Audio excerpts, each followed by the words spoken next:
1971 সালে মুক্তিযুদ্ধের সময় স্বাধীনতাকামী নিরস্ত্র মানুষের ওপর গণহত্যাসহ পাশবিক নির্যাতন চালায় পাকিস্তানি হানাদার বাহিনী। ইতিহাসের বর্বরতম সেই হত্যাকাণ্ডের জন্য পাকিস্তানের ক্ষমা চাওয়ার বিষয়টি বরাবরই ছিল আলোচনায়।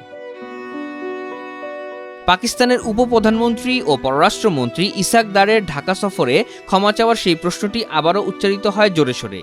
তবে 24 আগস্ট সাংবাদিকদের কাছে তিনি দাবি করেন 1971 সালের অমীমাংসিত বিষয়গুলো সমাধান হয়েছে দুইবার, তাই সব ভুলে সামনে এগিয়ে যাওয়ার আহ্বান জানান তিনি।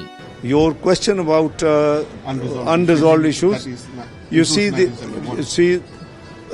my dear brother, in 1974, first time that issue was resolved in writing. The document is historic and is available for both countries. And after that, General Musharraf came here, and in a very open and candid manner, he actually addressed that issue. And I think between a family, between brothers, once this is done, even Islam tells us to clean your heart. So I think let's move forward. We have to work together. We have bright future in this. So you see, this has been done actually. And the issue was resolved twice, 1974 and then early 2000 when General Musharraf visited, and he told the entire nation, on behalf of the entire nation of Pakistan, to the entire on behalf of Pakistan to entire nation of Bangladesh. So I think now what a religion, whatever Islamic teaching, what the Holy Quran, what the Sunnah of Muhammad Sallallahu Alaihi Wasallam tells us, then you should have cleanest heart and move together. And we are a family. And we should work together. There is a great potential that we should serve. Me, my brother Tawheed, and the entire team should work together to do as better as possible for the peoples of the two countries. তবে পাকিস্তানের এমন দাবি নাকচ করেছে বাংলাদেশ। পাকিস্তানকে আবারও ক্ষমা চাওয়ার আহ্বান জানিয়েছে অন্তর্বর্তী সরকারের পররাষ্ট্র উপদেষ্টা।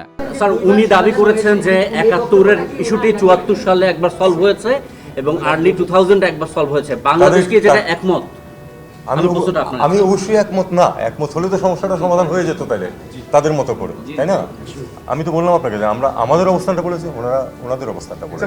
বাংলাদেশের অবস্থান খুব পরিষ্কার। আমরা চাই যে হিসাবপত্র হোক এবং আমাদের এই যেটা যে টাকা পয়সার যে ব্যাপার সেটা সমাধান হোক। আমরা চাই যে এই যে এখানে গণহত্যা হয়েছে সেটার ব্যাপারে তারা দুঃখ প্রকাশ করুক, মাপ চাক, এবং আমরা চাই যে আজকে বড় মানুষগুলি আছে তাদেরকে তারা ফেরত দেয়। পররাষ্ট্র উপদেষ্টা আরও বলেন, 54 বছরের সমস্যা সমাধান হয়ে যাবে না একদিনে। তবে পাকিস্তানের সঙ্গে সম্পর্ক স্বাভাবিক করতে অমীমাংসিত বিষয়গুলো তোলা হচ্ছে আলোচনায়। আপনারা নিশ্চয়ই প্রত্যাশা করেন না যে 54 বছরের সমস্যা আজকের একদিনের মিটিংয়ে, যে মিটিংটা কত বছর, 12-13 বছর পরে, 13 বছর পরে, এবং তাও কিন্তু পূর্ববর্তী হিনা রব্বানী খানের মিটিং কিছু কিন্তু একটা দাওয়াত দেওয়ার জন্য, ঠিক দ্বিপাক্ষিক সফর ছিল। কাজে এখানে বসে 1 ঘন্টায় আমরা এটা সমাধান করে ফেলতে পারবো, এটা আপনারা নিশ্চয়ই আশা করবেন, কেউ আশা করবেন।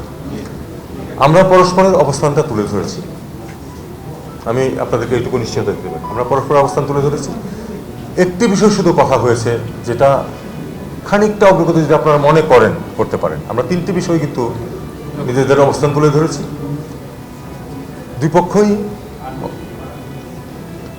একটি বিষয় আমরা ঠিক করেছি যে এই জিনিসগুলোকে আমাদেরকে সমাধান করতে হবে এবং দ্বিপাক্ষিক সম্পর্ককে যাতে খুব স্মুথলি এগোতে পারে এই জন্য এদেরকে পিছনে ফেলতে হবে। এবং দুই পক্ষই এটুকু এগ্রি করেছি যে আমরা এই নিয়ে কথা বলবো এবং চেষ্টা করব এই ইস্যুগুলি যেন আগামীতে বা কোনো এক পর্যায়ে, একদিনে হয়ে যাবে না, এটা আমরা এটাও স্বীকার করেছি যে ঝট করে আমরা একদিনে বসে এটা সমাধান করতে পারবো না। এত 24 বছরের কী বলে 54 বছরের ইস্যু। আমরা একমত হয়েছি যে আমরা এটা নিয়ে কথা বলবো আলাদাভাবে, এমনভাবে যাতে করে এই জিনিসগুলিকে আমরা পেছনে ফেলতে পারি। এছাড়া আমরা পরস্পর নিজেদের যে অবস্থানগুলো সেগুলো আমরা ব্যক্ত করেছি। 2 দিন সফরে গত 23 আগস্ট ঢাকায় এসেছেন পাকিস্তানের উপপ্রধানমন্ত্রী ও পররাষ্ট্রমন্ত্রী ইসাক দার।